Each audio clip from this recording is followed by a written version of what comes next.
sana Mheshimiwa Mwenyekiti kwa nafasi ya kuchangia, na nimshukuru Mungu kwa kuniwezesha kusimama mahali hapa jioni ya leo.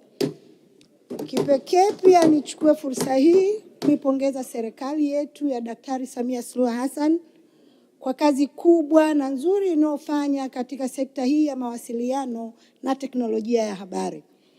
Na kipekee kabisa nimpongeze sana Mheshimiwa Waziri na Naibu Waziri kwa kazi kubwa wanaofanya. Na kwa hakika ku make it very clear, dada yangu Angela Kairuki, wewe ni mfano halisi wa beauty with brain.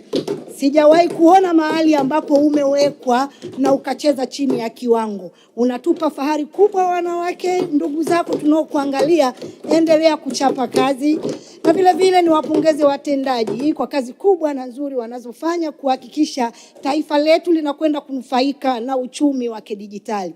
Na kipekee niseme wazi hapa, Tume ya TEHAMA inafanya kazi nzuri kwa kweli.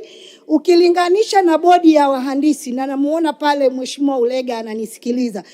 Tume ya TEHAMA ni changa sana nchini, lakini leo ina makongamano la 10 la Tume ya TEHAMA nchini. Inawaandaa wataalamu wa TEHAMA kwa ajili ya emerging technologies, lakini bodi ya wahandisi haijajipanga kisawasawa kuhakikisha kwamba taifa letu tunakwenda kwenye dira 2050, na miradi ya kimikakati ipo mingi, lakini bado tunacheza chini ya viwango. Nipongeze sana Tume ya TEHAMA.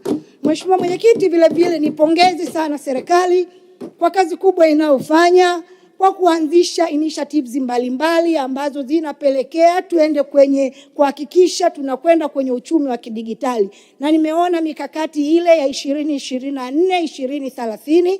Nipongeze sana kwa hatua mbalimbali ambazo mmechukua, ikiwepo pamoja na uwepo wa hiyo data center kwa maana ya kituo cha ulinzi wa taarifa, lakini vile vile kuanzishwa kwa sheria ile ya mwaka 2022 ya taarifa binafsi, vile vile kwa kuwepo kwa sheria ya mwaka 2015 ya cyber security.